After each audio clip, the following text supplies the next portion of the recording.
Pour la course des 12 heures d'Angers de 1934, Madeleine Charnot avait fait la connaissance de Yvonne Jourgeon et elles avaient participé ensemble à la compétition. Lorsque Madeleine Charnot envisagea de s'attaquer au record d'altitude, elle pensa tout naturellement à Yvonne pour l'accompagner. Yvonne Jourgeon, qui s'entraînait sur l'avion école de Saint-Cyr, avait accepté d'être ma passagère pour le record. Il n'y avait guère de préparatifs à faire, l'hélice n'étant pas réglable.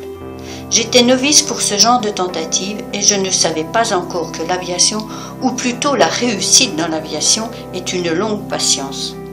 Sans faire de réglage de carburateur, sans attendre un temps assez propice, muni de masque et d'une bouteille d'oxygène prêtée par le centre de Villacoublay, je décidai un jour de convoquer mon commissaire et de faire notre montée. Nous nous étions vêtus de cuir, de bottes, de gants fourrés. Les capots furent plombés, le coffre contenant les barographes également. Et on commença à grimper. Un plafond de nuages moutonnait à 2000 mètres. Nous passâmes au-dessus. L'avion montait le nez haut, son moteur plein gaz ronronnait paisiblement. Vers 4000 mètres, il faiblit.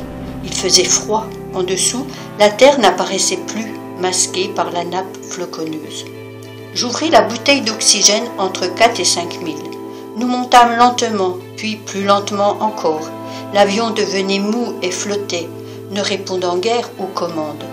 Parfois il penchait et je ne pouvais plus le redresser. Enfin, il ne grimpa plus. Le plafond était atteint. Mon altimètre avait dépassé 5000 depuis quelques longues minutes.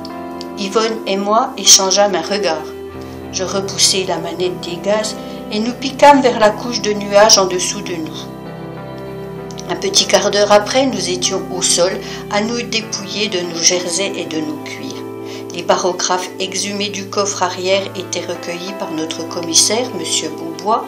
Un verre de champagne nous attendait.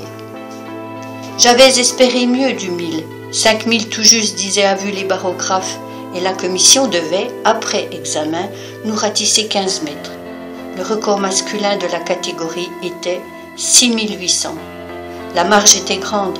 Il n'y avait pas là de quoi se glorifier.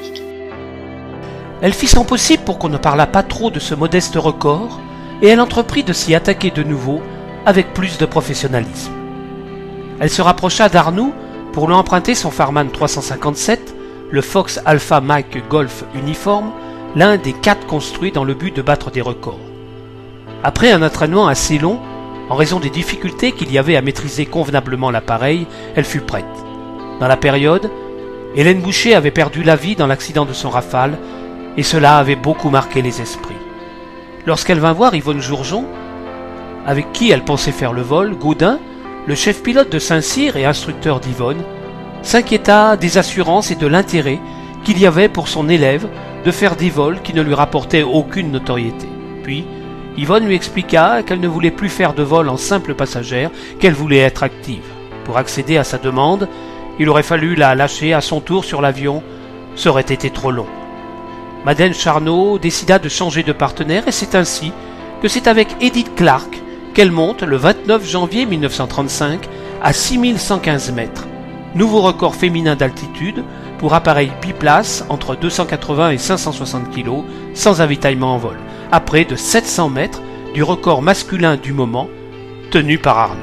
Ce record tiendra jusqu'au 4 juillet 1937, battu par la soviétique Irina Vishnevskaya, secondée de Katia Metnikova, qui atteignirent 6518 mètres dans la région de Moscou.